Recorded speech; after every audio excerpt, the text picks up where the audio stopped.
Do NBA coaches now have shorter leashes than ever? It feels the last six Coach of the Year winners, excluding this year, have been fired. And like I said, the one thing they all have in common is that they won Coach of the Year. And what I'm going to do is and then there's two other coaches I want to talk about.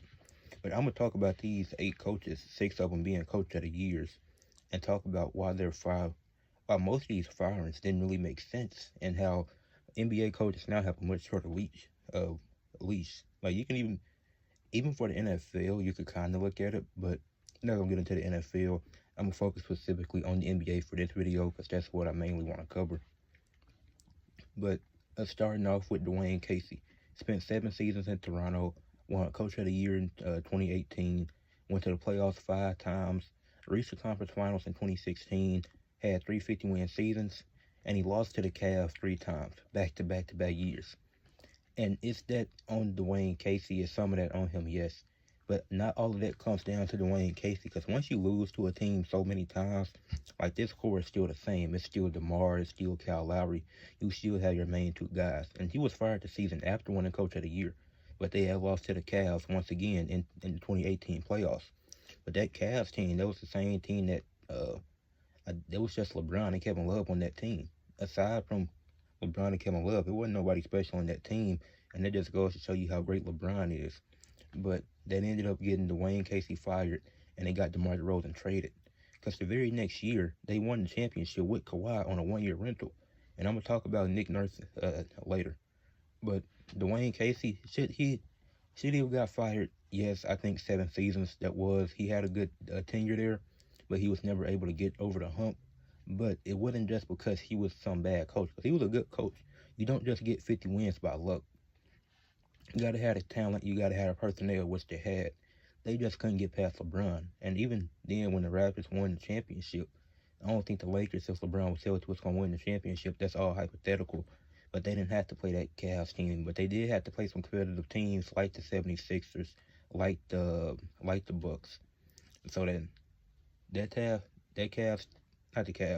Raptors team definitely has some competition. Then next year, we get to a coach who I think shouldn't have been fired, which is Mike Budenholzer.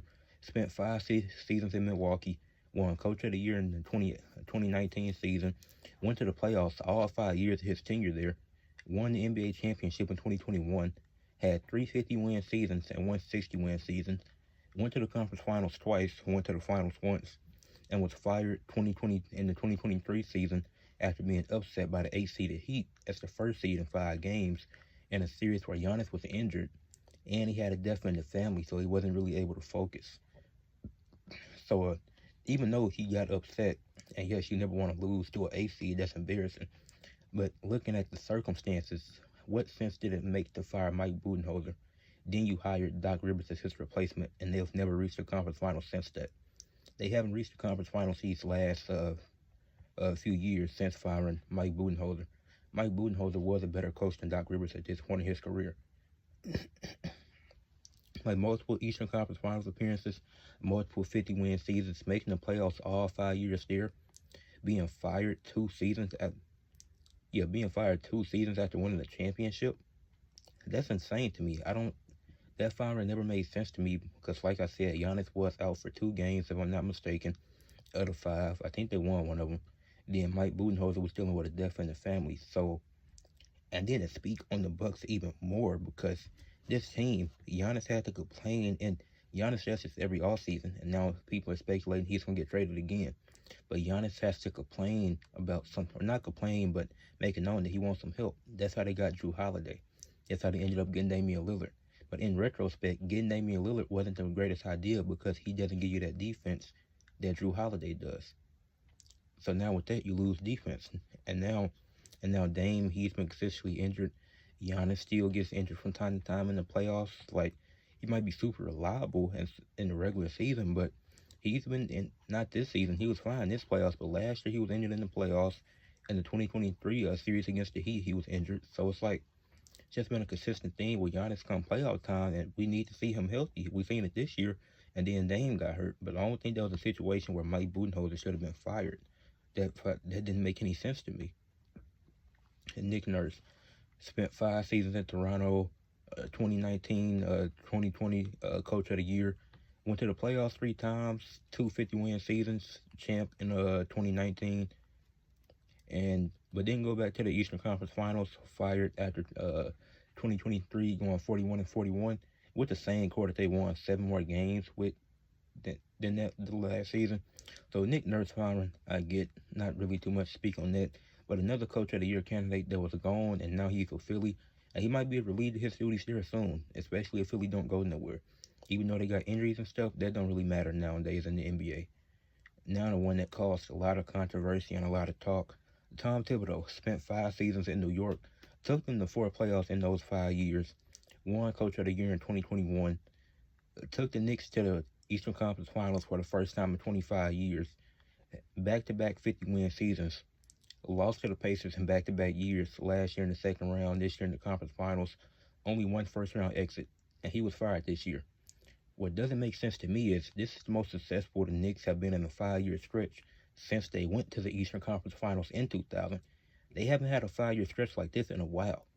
Tom Thibodeau is doing a great job. Obviously, the loss to the Hawks in 2021, super embarrassing, losing that series in 5 games. But they were able to bounce back from that and went to the second round every other time.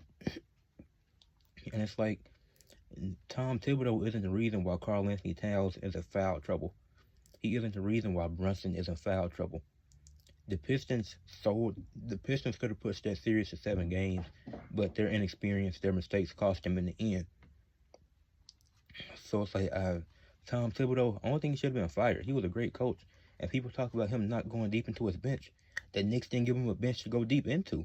You gave up 4 first-round picks for Mikal Bridges, who was a great player, but is Mikal Bridges worth 4 first-round picks? I don't think so. So that's something that you really had to think about and really had to consider. Was Tom Thibodeau in the wrong spot? No. And who's still the assistant coach here? Rick Brunson. He still has a say in. That's Jalen Brunson's dad. He's still there. But y'all don't want to talk about nepotism when it comes to Brunson's dad. But okay, let's not get into that. Monty Williams spent 4 seasons in Phoenix, went to the playoffs 3 times, reached the finals in 2021. They did blow a 2-0 lead, but plenty of teams will come back from 2-0 in the playoffs. Won Coach of the Year 2022, had a 51 and 64 win season, was fired after being eliminated in 2023 to the Nuggets in 6 games, so went on to win a championship. Monty Williams, I felt he had a good tenure. I mean, he did what he could, but I think 4 seasons is fine for him because I think coaches should get 3 seasons a minimum. They should get 3 seasons at minimum. But if they're doing a good job, then there's other outside factors to why they aren't successful. I don't think that should cause them to lose their job. And now with Mike Brown, with him, he didn't even complete his 3rd season in Sacramento, which I really don't understand.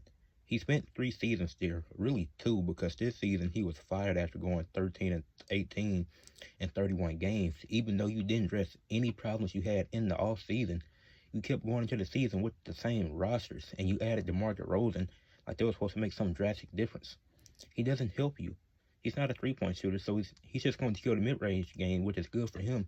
But does that style really fit what the Kings are doing? Then they want to trade to get Zach LaVine, so now you just got the 2022 Bulls again. What's in? You get rid of De'Aaron Fox, you get rid of Jordan McLaughlin, you got rid of Halliburton a few years ago. Now Malik Monk is complaining about not having a point guard because he can't play point guard. That's a Kings issue. Like even 2 seasons technically, and he won Coach of the Year in 2023.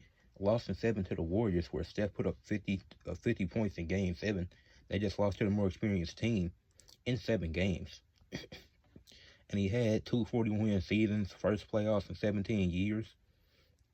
So after all he did for that and turning them around, then there's a little bit of tension and you decide you want to get rid of him. This might be one of the worst coaching moves I've seen in recent memory. Because his firing didn't make any sense to me. Why they let him go, it didn't make sense. And then you didn't even give him a full 3 seasons. I just find that very odd and very suspect that he can't at least get a full 3 seasons. Why would you fire a coach even though it's 31 games into the season, 51 left? Like, they still had time to turn it around, and they didn't. They lost in the play-in. Then they made it trades that didn't even make sense, and they don't have a point guard now. They have Sabonis and Jonas Valanciunas, but for what reason? Then those are the 6 coaches that have won Coach of the Year the last 6 years, excluding this one that all got fired. And the 4 of these don't really make sense because of the timing and how it happened. And that's just me being honest. Like, well, at least 3 of these, the Dwayne Casey one is up in the air. Nick Nurse and Monty Williams, I understand. But Mike Bud, Tom Thibodeau, Mike Brown, those 3 I didn't get. Like I said, Dwayne Casey, that's up in the air. But 2 more that I really don't understand, which also took place this season. This is just the season where coaches was getting fired left and right. But Taylor Jenkins, spending 6 years with Memphis. The furthest they went was the second round in 2022, but he got into the playoffs 3 times, had 2 50-win seasons, and he was fired after 73 games this year. They were 44-29. I know they were on a slump, but his firing was it's unjustified. That with 9 games left in the season, and think about these 3 times he got them to the playoffs. He had to do this with Ja missing games, Ja being in trouble with the gun stuff, being injured, being suspended. He had to deal with an inconsistent Jaren Jackson, especially when it comes to his rebounding and injuries even. Like, he wasn't always there. Desmond Bane had a slump to start this year. Like, that's not a coaching issue. That's a Desmond Bane issue. And there's so many other factors. You losing to Tyus Jones, who was really impactful off the bench. Bringing in a Marcus Smart who didn't really do nothing for you. Trying to see what you can get out of Santi Aldama, who started to come on during this season, had a good season to be Scottie Pippen, who was giving you something you didn't expect and was playing really well. Like, Taylor Jenkins had to deal with a lot with this team, even with them in the Warriors series and how toxic that was, them versus the Lakers and how toxic that series was. Like, it's so much that they had to deal with, that Taylor Jenkins had to deal with as a coach. And it's like, you put him through all this, he gets into the playoffs 50% of his tenure there, and he gets fired. He don't get rewarded for nothing. Like, it's hard to wrap my mind around that, and why coaches now don't, like, even though it's 6 seasons, like, you should have at least been able to finish this one out if you want to fire him. Then the coach with the most coaching tenure out of anybody on this list still felt like his time was cut short, which is Mike Malone. Mike Malone spent 10 seasons in Denver, had 3 50-win seasons, 6 40-win seasons, 6 playoff appearances, only lost in the first round once, 2 Western Conference Finals appearances, lost to the Lakers in 5 in 2020, then swept them in 2023 when they went on to win the championship. And he was fired after 79 games. They were 47-32. What was he fired for? Because he wanted to play Russell Westbrook over Jalen Pickett? Jalen Pickett has to prove himself. Like, obviously you want to win a championship, so developing young guys is a hard task for somebody like Mike Malone to do in his spot. Because Russ should be getting those minutes over Jalen Pickett. Jalen Pickett can earn those minutes. I'm not saying that he's bad.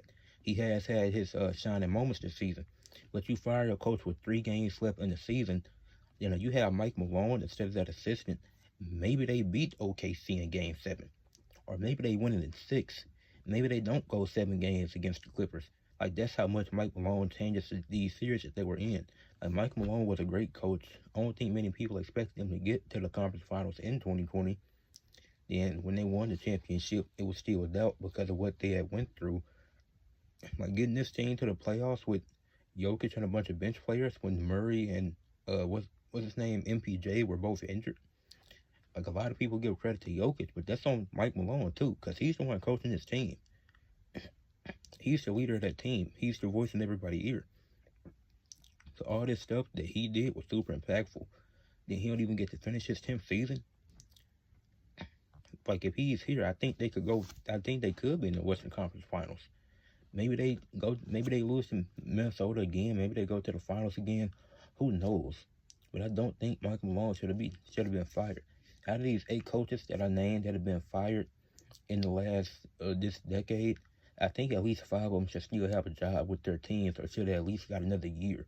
Because how short the coaching tenure is now, even if it is a long tenure, you're not getting much of a chance later down that tenure, which is insane to me. Let me know what y'all think. Let me know who y'all think. Should any of these coaches who catch their job, or they all rightfully fired? Let me know what y'all think in the comment section below. Leave a like on the video and subscribe to the channel.